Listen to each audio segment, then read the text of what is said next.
Halo teman-teman, selamat datang di YouTube-nya One Piecepedia. Kali ini kita membahas mengenai Q&A seputar One Piece dari pertanyaan-pertanyaan yang ada di TikTok. Aku lupa nama tempat 7 ya. Nah, bagi kalian yang belum follow akun TikTok kita, silahkan di follow dulu, linknya ada di deskripsi. Dan bagi kalian yang mau dukung channel ya gaming kita, baik di YouTube ataupun di Facebook, silahkan, linknya ada di bio teman-teman, ada di deskripsi, karena kita hampir tiap hari main game di sana teman-teman ya, baik itu di YouTube ataupun di Facebook. Nah, jadi langsung aja nih, tanpa panjang lebar, kita langsung aja ngebahas Q&A seputar One Piece yang ada di TikTok. Pertanyaan pertama dari Hamdi Official TT15. Bang, Aokiji udah dikonfirmasi keluar dari Angkatan Laut? Udah ya, jadi Aokiji sudah dikonfirmasi keluar dari Angkatan Laut. Itu dikonfirmasi waktu Akainu mendatangi Gorosei bertanya soal perihal Doflamingo. Kenapa dia bisa mengatur pemberitaan terkait mundurnya dia dari Shichibukai. Nah, memang banyak fans yang berpendapat, yang beranggapan bahwa Aokiji keluar dari Angkatan Laut itu karena memiliki misi sendiri gitu ya. Tapi sampai sejauh ini hal ini hanyalah sebuah teori yang belum ada konfirmasinya.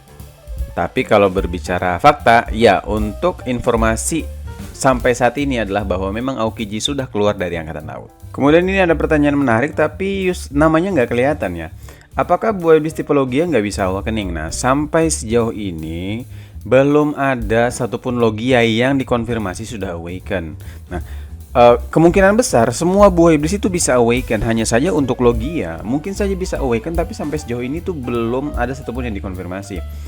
Ada beberapa logia yang diduga-duga sudah awaken ya, contohnya misalnya seperti Ace ya, dimana banyak yang berasumsi bahwa dia sudah awaken karena dia itu waktu datang ke Drum Kingdom, kerajaan tempat Chopper ya kan, itu di sana salju yang sering turun tiba-tiba berhenti datang karena ada Ace di sana.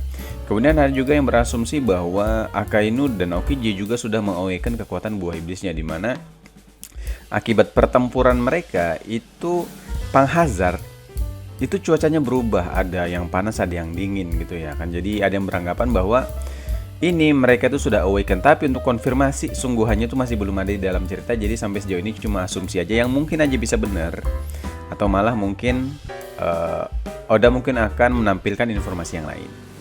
Kemudian sebuah pertanyaan dari Ten Mantan ya. Kalau Luffy makan Rumble Ball Chopper, apakah bisa berubah menjadi 9 perubahan seperti Chopper secara dia buah tipe Zoan? Oke. Jadi kalau untuk Rumble Ball Chopper ini memang kalau untuk penjelasannya di dalam cerita itu untuk mengacaukan perubahan buah iblis, di mana buah iblis Zoan ya, di mana biasanya Zoan itu memiliki 3 bentuk, yaitu bentuk asli, bentuk transformasi, sama bentuk hybrid, yang kan ada 3. Nah, tapi Chopper setelah memakan Rumble Ball itu bisa memiliki wujud yang lain lah, istilahnya seperti itu. Nah, bagaimana dengan Luffy? Kalau dia memakan Rumble Ball-nya Chopper, apakah dia mampu memiliki transformasi yang unik seperti Chopper? Secara teoritis harusnya bisa ya, secara teoritis harusnya bisa. Kalau Chopper bisa, maka Zoan yang lain juga harusnya bisa. Cuma sampai sejauh ini mekanismenya itu kita nggak tahu seperti apa gitu kan. Karena hanya berhasil pada Chopper. Entah mungkin ini salah satu pertanyaan yang jawabannya adalah ketentuan Oda gitu ya kan. Terus pernah ada orang selain Chopper yang memakan Rumble Ball, yaitu Franky. Franky yang dalam wujud Chopper itu pernah memakan Rumble Ball dan dia menjadi monster point, tapi dia kehilangan kesadarannya gitu loh. Mungkin saja apabila ada user Zoan selain Chopper memakan Rumble Ball, mungkin saja akan merasakan atau mengalami efek yang berbeda dari yang dirasakan oleh Chopper. Mungkin saja, atau mungkin malah bisa seperti Chopper yang bisa memiliki perubahan 7 wujud kalau nggak salah ya, dikoreksi aja kalau salah. Tapi yang jelas untuk pertanyaan apa yang terjadi kalau Zoan lain itu memakan Rumble Ball ya, satu-satunya pernah dilihatkan orang yang pernah memakan Rumble Ball selain Chopper itu adalah Franky dalam bentuk Chopper, dan ketika dia memakan Rumble Ball itu dia kehilangan kesadarannya. Kemudian ini pertanyaan dari Tio, Bang, satu episode itu berapa chapter ya? Jadi kalau untuk adaptasi anime ya itu variasi ya, variasi. Kalau dulu waktu di awal-awal kadang ada yang beberapa chapter 1 episode ya. Waktu seru-serunya bahkan itu kalau nggak salah waktu di Marineford itu waktu seru-serunya 1 chapter 1 episode.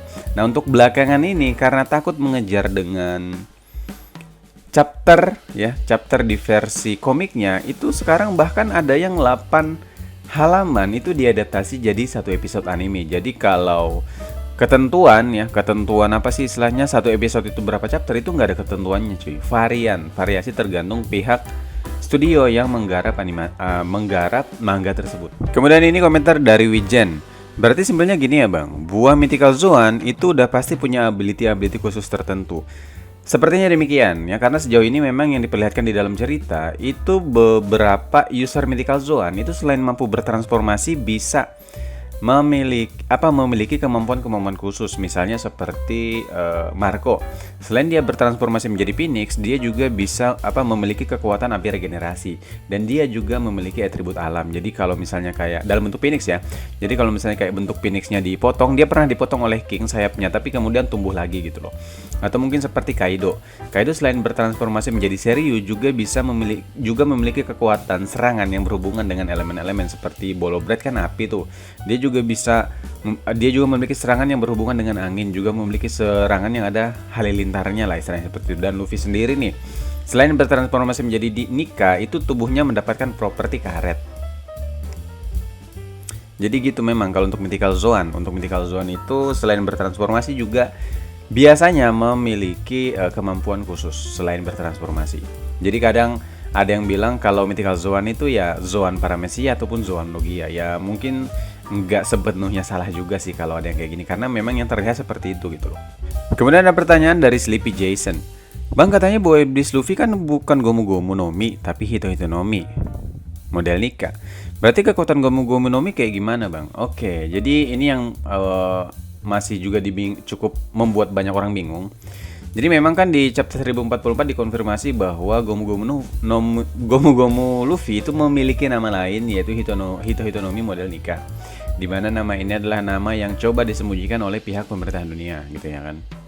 Nah lantas kalau memang nama lainnya adalah Hito Hito no Mi model Nika, apakah ada Gomu Gomu? Kalau dari yang aku pahami ya, itu apa ya, Nika itu kan nama lain dari Gomu Gomu gitu loh. Jadi memang kekuatan base-nya itu ya, itu memang ada Gomu Gomunya gitu loh. Jadi kemungkinan besar kalau memang pure Gomu Gomu itu kemungkinan besar mungkin nggak ada ya, karena udah dimasukkan di Hito Hito no Mi model Nika ini ya kan. Hito seperti yang barusan kita bahas kan, bahwa Mythical Zoan itu memiliki kemampuan khusus selain bertransformasi, dimana si Luffy selain mampu bertransformasi menjadi Nika, itu juga memiliki properti karet pada tubuhnya. Jadi dia menjadi karet secara permanen karena kemampuan khusus dari Boy Beast tersebut. Nah lantas apakah ada Gomu Gomu no Mi lain, mengingat nama Luffy itu nama lainnya adalah Mythical Zoan Hito Hito no Mi model Nika? Nah kalau aku lihat mungkin aja nih ya, mungkin aja nggak ada. Kenapa? Karena Nika itu adalah nama lain dari Gomu Gomu. Jadi nggak salah juga kalau ada yang bilang itu Gomu Gomu tetap gitu ya kan, karena Nika itu hanyalah nama lain saja, bukan ganti nama, bukan nama yang ya istilahnya bukan ganti nama lah istilahnya seperti, tapi nama lain sesuai perkataan Gorosei di chapter 1044. Oke, jadi segitu aja teman-teman untuk pembahasan One Piece kali ini ya, Q&A seputar One Piece. Bagi kalian yang mungkin punya pertanyaan-pertanyaan menarik di TikTok, itu bisa aja dijadiin konten untuk Q&A ini. Terus bagi kalian yang belum follow TikTok kita, silahkan follow dulu akun TikToknya One Piecepedia. Linknya ada di deskripsi. Dan bagi kalian yang mau mensupport channel YouTube gaming kita, silahkan linknya juga ada di deskripsi, baik itu gaming, baik itu di YouTube ataupun di Facebook.